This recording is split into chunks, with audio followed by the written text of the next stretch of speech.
नमस्कार दोस्तों, मैं प्रवीण कुमार बागड़े।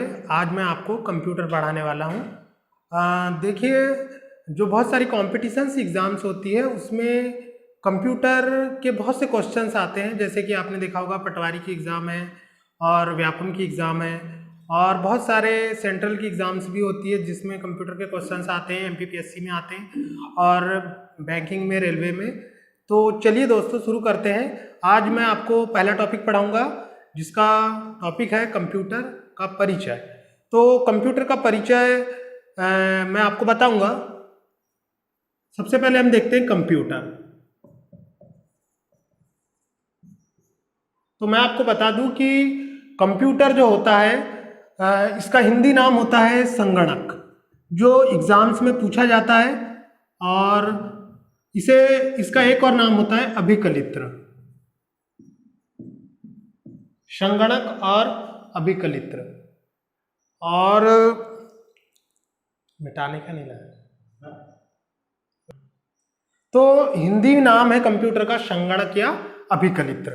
तो क्या होता है कि कंप्यूटर की, अब इसके बाद में हम बात करते हैं कि कंप्यूटर जो है, ये कंप्यूटर मनुष्य के द्वारा बनाई हुई एक बहुत ही श्रेष्ठ कृति है, या बोलना चाहिए आर्टिफिशियल क्रिएचर है, जो कि वर्तमान समय में दुनिया का कोई ऐसा क्षेत्र नहीं बचा जहां पर कंप्यूटर का प्रयोग नहीं किया जा रहा है। जैसे अगर हम बात करें हर क्षेत्रों में कंप्यूटर का प्रयोग किया जा रहा है, तो सबसे पहले हम बात करेंगे कंप्यूटर के डेफिनेशन की। डेफिनेशन, तो कंप्यूटर की जो परिभाषा होती है, डेफिनेशन जो होती है, वो ये होता है कि कंप्यूटर जो होता है यह कंप्यूटर इसमें डाले गए प्रोग्राम और निर्देशों के अनुसार उसे प्रोसेस करके आवश्यक परिणामों को प्रस्तुत करता है। और कंप्यूटर जो होता है, इसके बाद में हम बात करेंगे कंपोनेंट ऑफ कंप्यूटर। तो कंप्यूटर के जो मेन कंपोनेंट होते हैं, मुख्य रूप से दो होते हैं।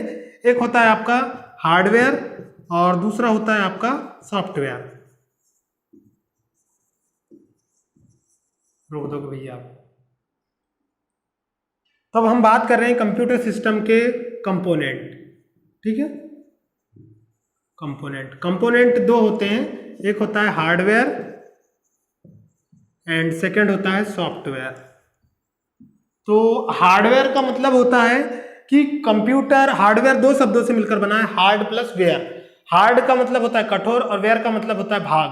तो कंप्यूटर के ऐसे भाग जो कठोर होते हैं, जिन्हें हम हाथों से टच कर सकते हैं, वो क्या होते हैं? हार्डवेयर होते हैं। इसके अंतर्गत में आपकी सारी इनपुट डिवाइसेस आती है एंड आउटपुट डिवाइसेस आती है एंड इसमें स्टोरेज डिवाइस भी आ जाती है। इसमें आपका CPU, monitor, keyboard, printer, scanner. इसके बाद में हम बात करते हैं सॉफ्टवेयर की। तो सॉफ्टवेयर जो होता है, यह कंप्यूटर का ऐसा भाग होता है जो कंप्यूटर में किसी विशेष उद्देश्य के लिए जो निर्देशों का समूह होता है, वो सॉफ्टवेयर कहलाता है। तो सॉफ्टवेयर जो होता है कंप्यूटर का एक वर्चुअल पार्ट होता है। जिस तरह से कंप्यूटर का जो हार्डवेयर होता है वह कंप्यूटर को चलाता है, लेकिन सॉफ्टवेयर जो होता है वो हार्डवेयर या कंप्यूटर की आत्मा होती है। तो क्या होता है कि हार्डवेयर तो आपको दिखाई देता है, लेकिन सॉफ्टवेयर आपको दिखाई नहीं देता है। उसे आप सिर्फ हार्डवेयर को आप छू सकते हैं, लेकिन सॉफ्टवेयर को आप देख सकते हैं बस।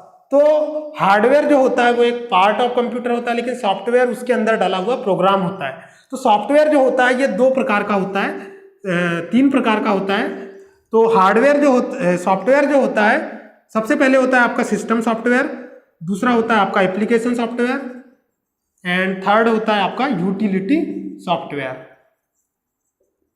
तो मैं आपको बता दूं, सिस्टम सॉफ्टवेयर जो होता है वो कंप्यूटर को चलाता है, एप्लीकेशन सॉफ्टवेयर जो होते हैं ये विशेष प्रकार के कार्यों को करते हैं एंड यूटिलिटी सॉफ्टवेयर जो होते हैं ये कंप्यूटर की सुरक्षा के लिए कंप्यूटर में इंस्टॉल्ड किए जाते हैं। तो इसके बाद में मैं आपको बताऊंगा,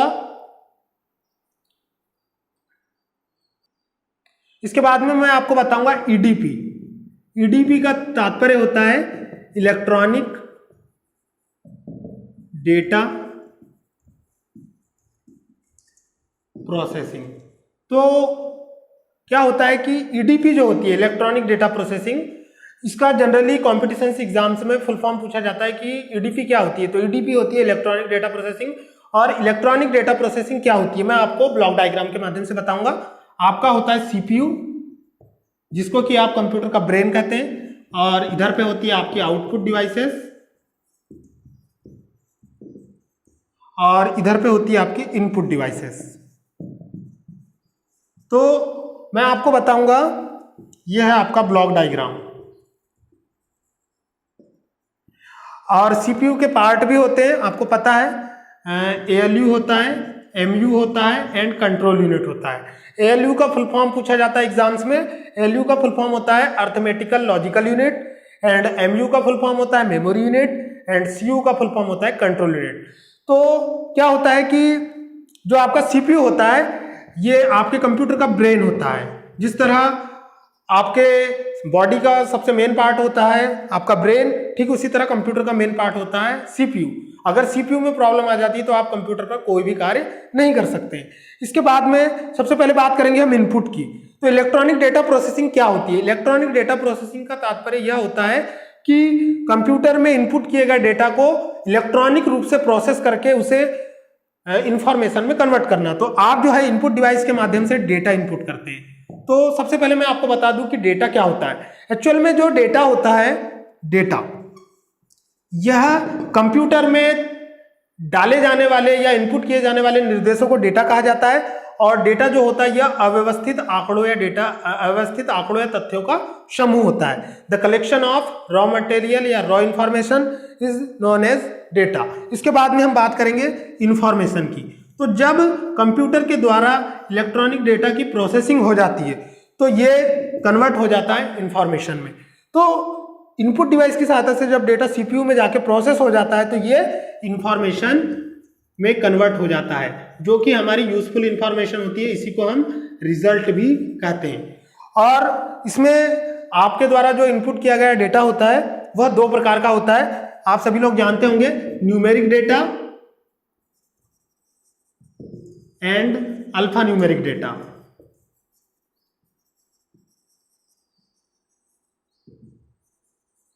तो मैं आपको बता दूं, न्यूमेरिक डेटा जो होता है वो नंबरों से मिलकर बना होता है, 0 to 9, 0 1 2 3 4 5 6 7 8 9। एंड इसमें आपके मैथमेटिकल सिंबल्स यूज होते हैं, plus minus. And numeric data जो होता है यही होता है। इसके बाद में आपका होता है अल्फा न्यूमेरिक डेटा। तो अल्फा न्यूमेरिक डेटा जो होता है ये स्पेशल प्रकार के सिंबल से और एबीसीडी से मिलकर बना होता है। इसके बाद में दोस्तों मैं आपको बताऊंगा कंप्यूटर की विशेषताओं के बारे में। इसके बाद में आपको कंप्यूटर की विशेषताएं बताऊंगा। तो विशेषताएं, तो सबसे पहली कंप्यूटर की विशेषता होती है स्पीड। मैं आपको बता दूं कि वर्तमान समय में कंप्यूटर जो है नैनो टेक्नोलॉजी पर वर्क करता है, आप सभी लोग जानते हैं। और नैनो टेक्नोलॉजी जो है इसका तात्पर्य यह है कि हमारा जो कंप्यूटर होता है वो 1 सेकेंड में अरबों गणनाएं कर सकता है। तो आपको मैं बता दूं 1 नैनो सेकेंड जो भी है वो 1/10�9 सेकेंड के बराबर होता है। इसका मतलब होता है, देखिए दोस्तों, कभी कभी एग्जाम्स में क्वेश्चन पूछा जाता है कि 1 नैनो सेकेंड में कितने सेकेंड होते हैं। तो 1 सेकेंड का 1 अरबवां हिस्सा, 1 अरबवां हिस्सा जो होता है वो 1 नैनो सेकेंड के बराबर होता है। इट मीन्स हम बोल सकते हैं कि 1 सेकेंड में 1 अरब गणनाएं कर सकता है कंप्यूटर, जो कि इसका तात्पर्य यह है कि साल भर के कार्यों को कुछ ही मिनटों में कंप्यूटर कर सकता है। तो यह कंप्यूटर की बहुत ही अच्छी विशेषता है। और हमारे कंप्यूटर के कार्य करने की गति को हर्ट्ज में मापा जाता है, जो कि आपको पता है कि हमारे कंप्यूटर का जो माइक्रो प्रोसेसर होता है उसे मेगाहर्ट्ज या गीगाहर्ट्ज में मापा जाता है। तो कंप्यूटर के कार्य करने की गति को मापने की जो इकाई होती है, जो कॉम्पिटिशन्स एग्जाम्स में फ्रीक्वेंटली पूछी जाती है, वो होती है MIPS, जिसका फुल फॉर्म आता है एग्जाम्स में, इसका फुल फॉर्म होता है मिलियन इंस्ट्रक्शन पर सेकेंड।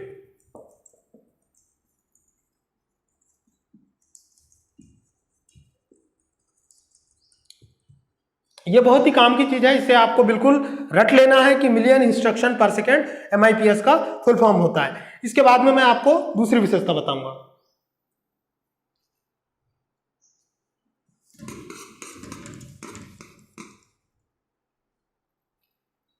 स्वचालित।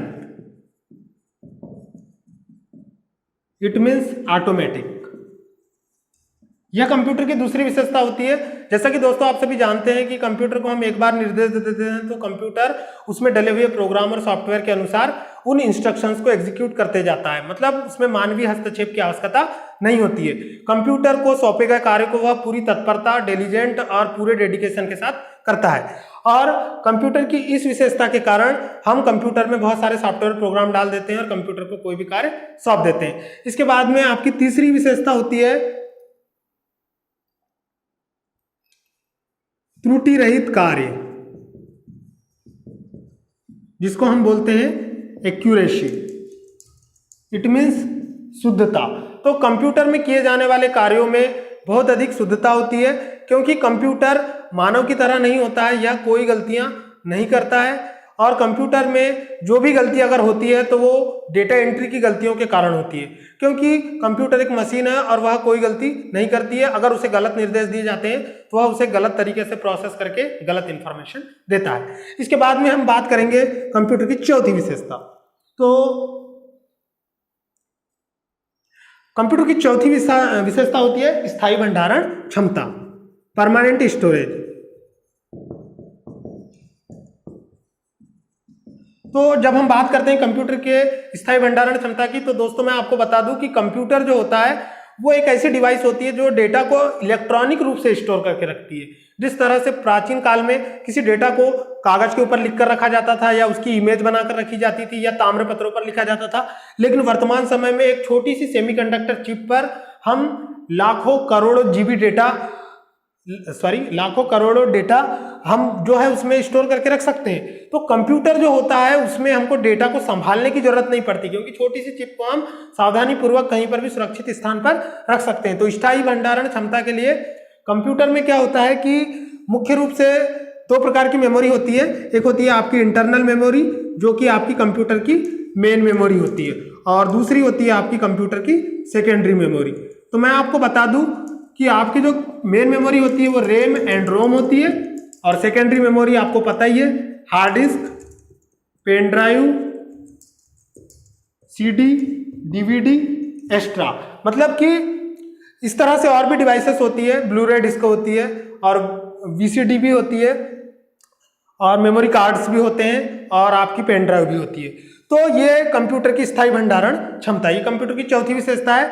इसके बाद में मैं आपको बताऊंगा कंप्यूटर की पांचवी विशेषता,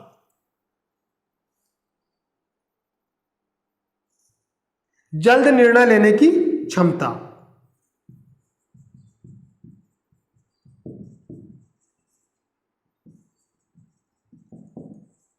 तो इसको बोलते हैं क्विक डिसीजन। एक्चुअल में क्या होता है दोस्तों कि कंप्यूटर जो होता है वो मनुष्य की तरह भ्रमित नहीं होता है, वो सही पूर्व में किए गए कार्यों को विश्लेषित करके वो सही निर्णय लेने में बहुत तेज होता है। इसी वजह से कंप्यूटर को सुपर इंटेलिजेंट डिवाइस कहा जाता है, क्योंकि वह पूर्व में लिए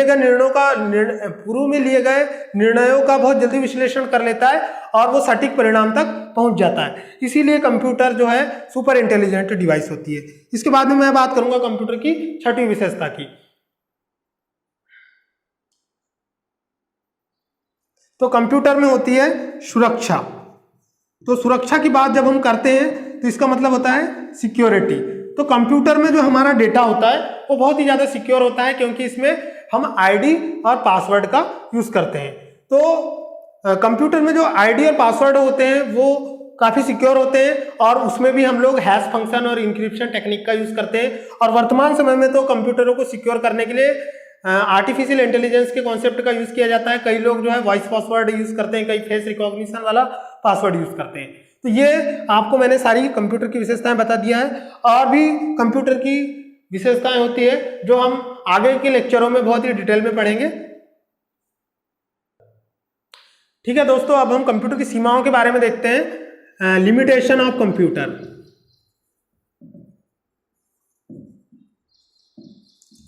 तो सबसे पहली कंप्यूटर की विशेषता होती है नो माइंड। नो माइंड का मतलब होता है दोस्तों कि कंप्यूटर का खुद का कोई दिमाग नहीं होता है। अगर हमने कंप्यूटर को निर्देश दिया कि अगर हम कंप्यूटर को गलत कार्यों को करने के लिए भी निर्देश देते हैं तो कंप्यूटर उसका विरोध नहीं करता है, क्योंकि कंप्यूटर के पास सेंस नहीं होता है, ज्ञान नहीं, यानी दिमाग नहीं होता है। वो कंप्यूटर खुद का निर्णय लेने में कैपेबल नहीं होता है, वो सिर्फ वैसे ही निर्णय लेता है जैसे निर्णय लेने के लिए हम उसमें कोई प्रोग्राम डालते हैं। तो देखिए दोस्तों कि कंप्यूटर की पहली कमी होती है नो माइंड। इस वजह से कंप्यूटर सुपर इंटेलिजेंट डिवाइस है, लेकिन उसे चलाता कौन है? मनुष्य चलाता है, क्योंकि वह कंप्यूटर के ही निर्देशों का पालन करती है और जैसे उसमें प्रोग्राम डाले जाते हैं वो वैसे ही कार्य करती है, वो उसके बाहर का कार्य नहीं कर सकती। ये पहली कमी। इसके बाद में दूसरी कमी होती है खर्चीला, इसको बोल सकते हैं हम लोग एक्सपेंसिव। तो जैसा कि दोस्तों मैं आपको बताना चाहता हूं, कंप्यूटर एक बहुत ही एक्सपेंसिव डिवाइस होती है। वर्तमान समय में तो कंप्यूटर का आकार छोटा हो गया है और तकनीकी के विकास के कारण कंप्यूटर बहुत ज़्यादा मार्केट में अवेलेबल हो चुके हैं, लेकिन जब प्राचीन समय में कंप्यूटर बहुत बड़े बड़े होते थे और फर्स्ट जनरेशन में कंप्यूटर में वैक्यूम ट्यूब का यूज़ किया जाता था, तो कंप्यूटर सभी लोगों के लिए अफोर्डेबल नहीं होता था। लेकिन वर्तमान समय में भी कंप्यूटर जो है इतना सस्ता नहीं हुआ है कि इसे देश का हर नागरिक मतलब कि कर सके, खरीद सके। इस वजह से कंप्यूटर हमारे देश में बहुत कम नॉलेज होता है इसका, और कंप्यूटर बहुत खर्चीली मशीन है, इसमें मेंटेनेंस भी बहुत लगता है, इसमें आपको खर्चा बढ़ जाता है, इसीलिए कंप्यूटर खर्चीला होता है। इसके बाद में हम बात करेंगे कंप्यूटर की तीसरी विशेषता की। तो कंप्यूटर की तीसरी विशेषता होती है वायरस का खतरा। ठीक है, वायरस का खतरा। तो ये बहुत ही इंपॉर्टेंट है दोस्तों आप लोगों के लिए, इससे रिलेटेड बहुत से क्वेश्चंस आते हैं। तो सबसे पहले मैं आपको बता दूं कि वायरस क्या होता है। वायरस एक मैलिशियस प्रोग्राम होता है, मैलिशियस प्रोग्राम। एग्जाम्स में क्वेश्चन आता है कि वायरस मैलिशियस प्रोग्राम क्या है। तो मैलिशियस का मतलब होता है, देखिए मैं दोस्तों आपको बता रहा हूं, मैलिशियस का मतलब होता है दुर्भावनापूर्ण प्रोग्राम। इसका मतलब होता है कि दूसरे का अच्छा नहीं चाहने वाला प्रोग्राम। तो ये प्रोग्राम अगर आपके कंप्यूटर में आ गया तो ये किसी भी कंप्यूटर को चलने नहीं देगा, बाकी सॉफ्टवेयरों का ये भला नहीं चाहेगा। तो ये क्या करता है, हमारे कंप्यूटर को बहुत ज्यादा नुकसान पहुंचाता है। कई फाइलों को डिलीट कर देता है, कई डेटा को इनक्रिप्ट कर देता है, और कई बार तो हमारा कंप्यूटर हैंग हो जाता है, कई बार कई फाइलें डिलीट हो जाती है, कई बार कई फाइलों की इतनी कॉपी बन जाती है कि उसकी मेमोरी फुल होने लगती है। तो ये वायरस जो होता है ये एक मैलिशियस प्रोग्राम होता है, दुर्भावनापूर्ण प्रोग्राम होता है। ये एक प्रकार से अनयूजफुल कोड होता है जो हमारे लिए समस्या पैदा कर लेता है। कहने का तात्पर्य यह है कि ये एक प्रकार से कंप्यूटर को नुकसान पहुंचाने वाला प्रोग्राम होता है। तो सबसे पहले हम बात करते हैं वायरस के फुल फॉर्म की।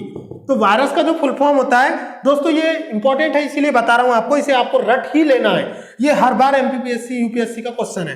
तो इसका फुल फॉर्म होता है vital information resource under seize. तो देखिए दोस्तों, वाइटल का मतलब होता है महत्वपूर्ण, इंफॉर्मेशन का मतलब होता है जानकारी, रिसोर्स का मतलब होता है स्रोत, और अंडर सीज का मतलब होता है घेराबंदी। तो महत्वपूर्ण सूचना स्रोत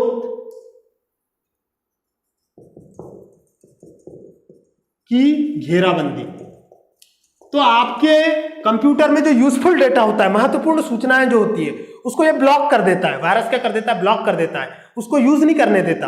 तो इस कारण से वायरस जो होता है बहुत ही हानिकारक होता है, और इससे बचने के लिए हमारे कंप्यूटर में यूटिलिटी सॉफ्टवेयर एंटीवायरस का यूज किया जाता है, जैसे कि नॉर्टन, मैकाफी, और बहुत सारे मार्केट में एंटीवायरस अवेलेबल होते हैं। तो इसके बारे में हम आगे के लेक्चरों में डिटेल में पढ़ेंगे। इसके बाद में हम बात करते हैं कंप्यूटर की चौथी कमी की। तो कंप्यूटर की चौथी कमी होती है विद्युत पर निर्भरता। तो विद्युत पर निर्भरता, देखो दोस्तों, कंप्यूटर जो होता है, कंप्यूटर एक इलेक्ट्रॉनिक मशीन होती है, कंप्यूटर बिजली से चलता है। और कंप्यूटर अगर आपके घर में बिजली नहीं है, पावर सप्लाई नहीं है, तो आपके घर का कंप्यूटर कोई काम का नहीं है। तो इसके लिए कंप्यूटर में अनवरत पावर सप्लाई के लिए एक डिवाइस यूज की जाती है, जो जनरली कंपटीशन एग्जाम्स का बहुत ही इंपॉर्टेंट क्वेश्चन है दोस्तों, इसे आपको बिल्कुल रट लेना है। इसका नाम होता है यूपीएस, जो कि एग्जाम में इसका फुल फॉर्म आता है। इसका फुल फॉर्म होता है अनइंटरप्टेड पावर सप्लाई। तो अनइंटरप्टेड का मतलब होता है अनवरत, और पावर सप्लाई का मतलब होता है कि शक्ति प्रवाह। तो अनवरत शक्ति प्रवाह के लिए यूपीएस का प्रयोग किया जाता है। लेकिन आपको हिंदी में याद नहीं रखना है दोस्तों, इसको इंग्लिश में याद रखना है कि अनइंटरप्टेड पावर सप्लाई, जिसका मतलब ये होता है कि बिना बाधा के बिजली का प्रवाह। इसके बाद में हम पढ़ेंगे कंप्यूटर के उपयोग। इसके बाद में दोस्तों हम पढ़ेंगे कंप्यूटर के उपयोग जिसको कि बोलते हैं एप्लीकेशंस। वर्तमान समय में कंप्यूटर के जो उपयोग है वो बहुत ज़्यादा किया जाता है। तो सबसे पहले मैं बात करूंगा कंप्यूटर का उपयोग जो है हर क्षेत्रों में किया जाता है। सबसे पहले हम बात करेंगे चिकित्सा के क्षेत्र में। मेडिकल साइंस में कंप्यूटर का उपयोग कई रोगों के उपचार के लिए किया जाता है और कंप्यूटर के उपयोग से एक्सरे मशीन और इंडोस्कोपी जांच और उसके अलावा ईसीजी, इलेक्ट्रोकार्डियोग्राफ, ये सब मशीनें जो है चलाई जाती है और कंप्यूटर की सहायता से रोगियों के रिकॉर्ड को रखा जाता है और बहुत सारी चीज़ों को एनालिसिस किया जाता है कि हम लोगों ने मतलब उसका डायग्नोस किस प्रकार से किया है और आगे हमको कौन सी स्टेप्स लेनी है। मतलब कि मेडिकल डायग्नोस स्ट्रेटजी में भी कंप्यूटर का यूज किया जाता है। तो इसके बाद में इसमें देखो दोस्तों कि ईसीजी का फुल फॉर्म आता है जनरली कंप्यूटर में, इसका फुल फॉर्म होता है इलेक्ट्रो कार्डियोग्राफ होता है। तो ये इलेक्ट्रोकार्डियोग्राफ जो होता है यह हृदय स्पंदन की दर को कंप्यूटर स्क्रीन पर एनालॉग तरंगों के रूप में दिखाता है। इसके बाद में दूसरा कंप्यूटर का उपयोग होता है शिक्षा के क्षेत्र में।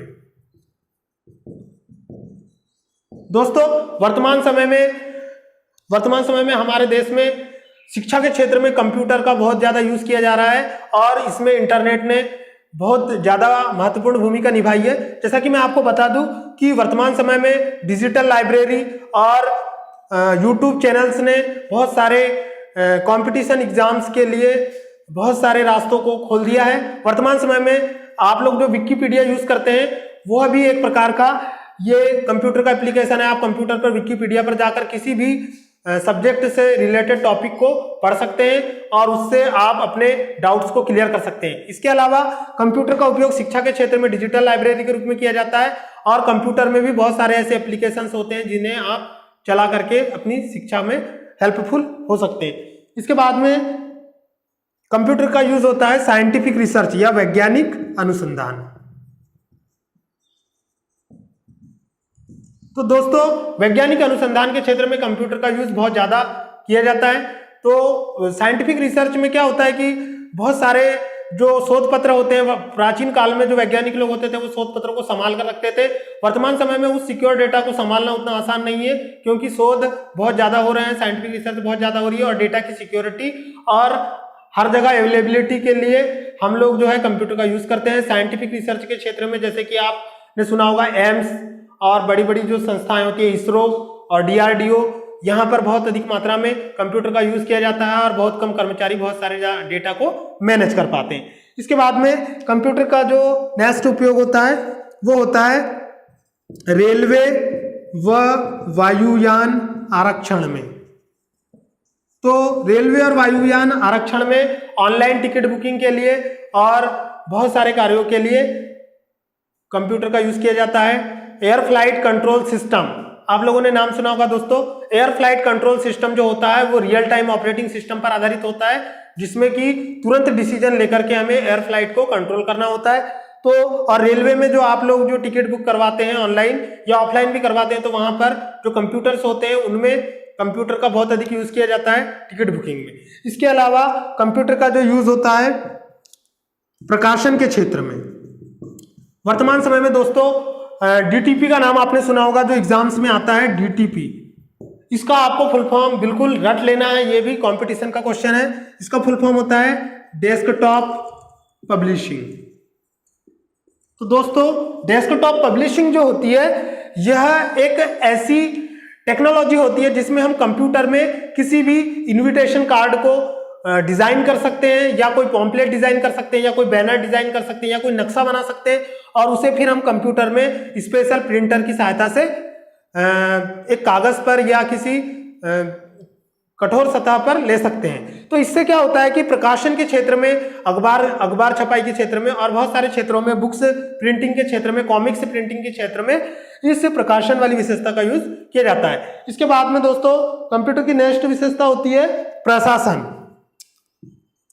जिसे कि हम बोलते हैं एडमिनिस्ट्रेशन।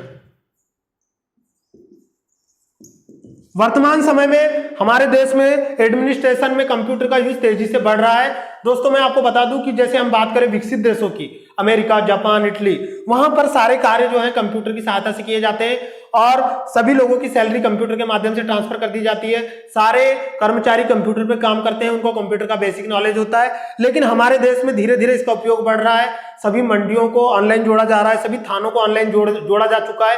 वर्तमान समय में दोस्तों आप लोग देख रहे हो कि जो सभी ग्राम पंचायतें हैं वहां पर जो प्रधानमंत्री ग्रामीण जो भी मनरेगा योजना है, रोजगार गारंटी योजना, उसके जितने भी आप जो डिमांड लेटर डालते हैं तो वो सभी कार्य जो है कंप्यूटर की सहायता से किए जाते हैं, इंटरनेट की सहायता से किए जाते हैं। उसके बाद में जो प्रधानमंत्री आवास योजना है उसके भी घरों के सारे डेटा को ऑनलाइन किया जाता है और वो भी कंप्यूटर की सहायता से किया जाता है और उसका जो पेमेंट होता है गाँव के मजदूरों का वो भी।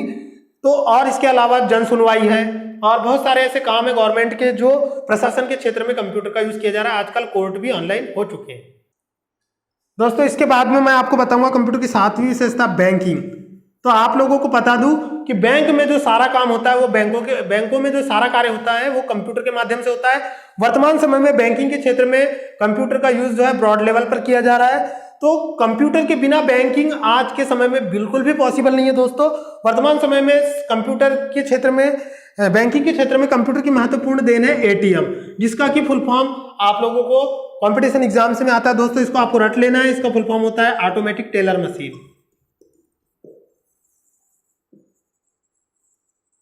तो ऑटोमेटिक टेलर मशीन जो होती है यह एक नेटवर्क के जरिए आपस में कंप्यूटर से जुड़े हुए होते हैं और जब हम किसी अकाउंट से या खाते से पैसे का आहरण करते हैं या डेबिट करते हैं तो वह इंफॉर्मेशन तुरंत सर्वर पर भेज दी जाती है।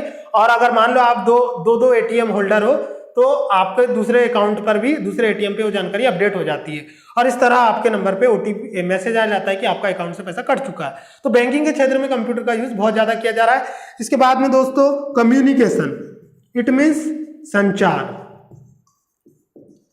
कम्युनिकेशन का मतलब होता है the exchange of information between two persons और टू डिवाइसेस। मतलब जब दो या दो से अधिक लोग आपस में विचारों का या सूचनाओं का आदान प्रदान करते हैं तो उसे संचार कहा जाता है। तो एक्चुअल में संचार क्या होता है? संचार का मतलब होता है कि सूचनाओं का आदान प्रदान। और वर्तमान समय में कंप्यूटर ने संचार को इतना आसान बना दिया है कि हम अपने अमेरिका के दोस्त को ऑनलाइन वीडियो चैट कर सकते हैं और इसके अलावा हम लाइव मैच देख सकते हैं और बहुत सारे ऐसे काम हैं जो हम कम्युनिकेशन के माध्यम से कर सकते हैं। किसी भी सूचना को बहुत ही तेजी से ग्लोबल में, वर्ल्ड में स्प्रेड किया जा सकता है। इसके बाद में दोस्तों कंप्यूटर की नेक्स्ट विशेषता होती है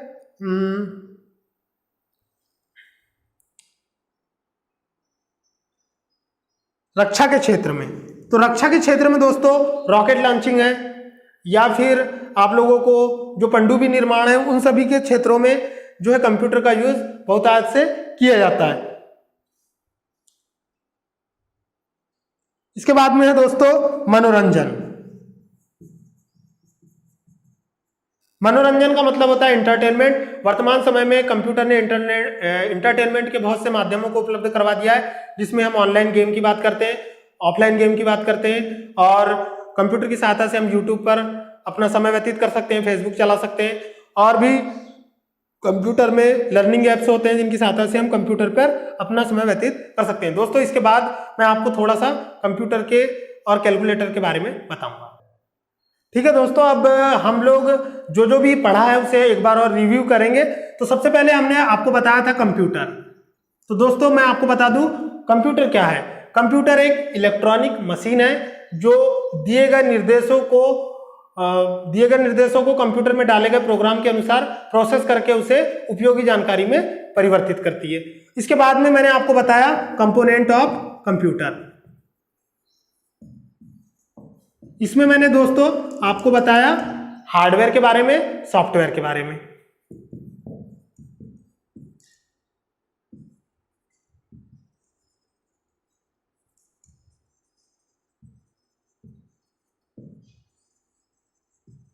इसके बाद में दोस्तों हार्डवेयर आपको बता दिया था कि हार्डवेयर जो होता है कंप्यूटर का फिजिकल पार्ट होता है जिसे हम छू सकते हैं। सॉफ्टवेयर जो होता है कंप्यूटर की आत्मा होती है, और यह जो होता है इसे हम सिर्फ देख सकते हैं पर छू के महसूस नहीं कर सकते। इसके बाद दोस्तों मैंने आपको बताया इलेक्ट्रॉनिक डेटा प्रोसेसिंग के बारे में। इलेक्ट्रॉनिक डेटा प्रोसेसिंग जो होती है ईडीपी जिसे कहा जाता है। इलेक्ट्रॉनिक डेटा प्रोसेसिंग का मतलब होता है कि कंप्यूटर में जो भी आपने डेटा है उसे इलेक्ट्रॉनिक रूप से प्रोसेस किया जाता है और इंफॉर्मेशन में बदला जाता है। दोस्तों इसके बाद मैंने आपको बताया कंप्यूटर की विशेषताएं। कंप्यूटर की विशेषताएं जो होती है, ये कंप्यूटर जो होता है बहुत स्पीड से काम करता है, कंप्यूटर जो है शुद्धता से कार्य करता है, कंप्यूटर जो होता है मतलब कि स्पीड से कार्य करता है, शुद्धता से कार्य करता है। और तीसरी विशेषता मैंने आपको बताया था कंप्यूटर के बारे में कि जो भी है मतलब। इसके बाद में दोस्तों पांचवा मैंने आपको बताया था कंप्यूटर के उपयोग।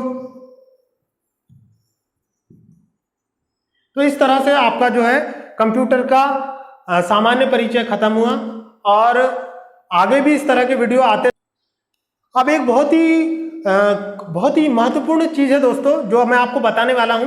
ये most of the important fact है, इसीलिए मैंने इसे लास्ट के लिए बचा के रखा था।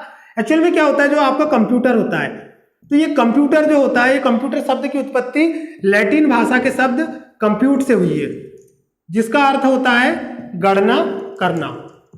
लेकिन हमारा कंप्यूटर सिर्फ गणना करता है क्या? नहीं करता है। गणना करने के लिए एक और मशीन होती है जिसका नाम आपने सुना होगा दोस्तों, कैलकुलेटर। और हमारा जो कंप्यूटर होता है, तो हमारे कंप्यूटर का मतलब होता है कि कंप्यूटर शब्द की उत्पत्ति कंप्यूटर शब्द से हुई है जिसका अर्थ गणना करना होता है। लेकिन कंप्यूटर से हम सिर्फ गणना नहीं करते हैं। कंप्यूटर वर्तमान समय में एक बहुउद्देशीय यंत्र है, बहुउद्देशीय वर्सेटाइल डिवाइस है। इसकी सहायता से हम कई प्रकार के कार्य कर सकते हैं, इंटरनेट चला सकते हैं, अनुसंधान कर सकते हैं, रेलवे रिजर्वेशन कर सकते हैं और बहुत सारे कार्य कर सकते हैं। लेकिन calculator it's only used for calculations. इसका एक ही पर्पस है, एक ही उद्देश्य है, एक ही कार्य है, सिर्फ और सिर्फ कैलकुलेशन। तो कंप्यूटर और कैलकुलेटर के बीच में डिफरेंस होता है दोस्तों। तो सबसे पहले बात करेंगे हम कंप्यूटर की। तो कंप्यूटर की जो क्षमता होती है वो क्या होती है? अधिक होती है। आप जो है कंप्यूटर पर बहुत सारे कार्यों को कर सकते हैं, ऑनलाइन वीडियो देख सकते हैं, सॉन्ग प्ले कर सकते हैं और भी कार्य कर सकते हैं, नक्शा बना सकते हैं और फोटो एडिटिंग कर सकते हैं, वीडियो एडिटिंग कर सकते हैं। लेकिन कैलकुलेटर, इसकी जो क्षमता होती है दोस्तों बहुत ही सीमित होती है। इसकी सहायता से हम सिर्फ गणना कर सकते हैं और सिर्फ गणना कर सकते हैं, इसके अलावा हम इसका कोई उपयोग नहीं करते हैं। इसके बाद में दोस्तों आपका जो कंप्यूटर होता है, इसकी जो स्मृति होती है, जो स्टोरेज क्षमता होती है, वो क्या होती है? वो होती है अधिक होती है। लेकिन आपका जो कैलकुलेटर होता है, इसकी जो स्टोरेज क्षमता होती है वो क्या होती है? संग्रहण क्षमता, ये सीमित होती है। तो दोस्तों इसके अलावा कंप्यूटर जो होता है, ये जो होता है ये सॉफ्टवेयर के अनुसार कार्य करता है। काय के अनुसार कार्य करता है? सॉफ्टवेयर पर कार्य करता है। लेकिन आपका जो कैलकुलेटर होता है इसमें सॉफ्टवेयर नहीं होता है दोस्तों। इसमें जो होता है वो होता है फर्मवेयर, जिसके बारे में आपको मैं आगे के लेक्चर में डिटेल में बताऊंगा। फर्मवेयर जो होता है ये एक प्रकार का सॉफ्टवेयर ही होता है, लेकिन यह बहुत छोटा सॉफ्टवेयर होता है जो कि इलेक्ट्रॉनिक चिपों पर डाला जाता है। आपका जो कैलकुलेटर होता है उसमें फर्मवेयर होता है, आपका जो टीवी रिमोट कंट्रोल होता है उसमें फर्मवेयर होता है। इसके अलावा सीसीटीवी कैमरा, आपके घर की फ्रिज, आपके घर के जो भी इलेक्ट्रॉनिक सामान होते हैं उनमें फर्मवेयर होता है। और ये चिप के अंदर डालने वाला एक छोटा प्रोग्राम होता है जो कि किसी मशीन के निर्माण के समय ही डाल दिया जाता है, इसे बदला नहीं जाता है। और यह जो होता है यह बहुत ही इंपॉर्टेंट होता है। अगर फर्मवेयर खराब हो जाए तो आपका उपकरण खराब हो जाता है। तो इस तरह से दोस्तों आपका कंप्यूटर इंट्रोडक्शन का परिचय समाप्त हुआ। आप हमारे इस चैनल पर बने रहिए, आगे भी ऐसे वीडियो आते रहेंगे और मैं स्पेशल सीपीसीटी के लिए बहुत सारे अच्छे वीडियो डालूंगा। और हमारे उत्साहवर्धन के लिए आप हमारे वीडियो को लाइक करें, कमेंट करें और ज्यादा से ज्यादा शेयर करें। तो दोस्तों मैं प्रवीण कुमार बागड़े आपके सामने ये जो वीडियो प्रस्तुत किया, इसके लिए आप अपनी राय कमेंट के द्वारा बोल सकते हैं। और आगे भी आकर कोई टॉपिक से संबंधित आपको जानकारी चाहिए तो कमेंट करके हमें भेज सकते हैं। धन्यवाद।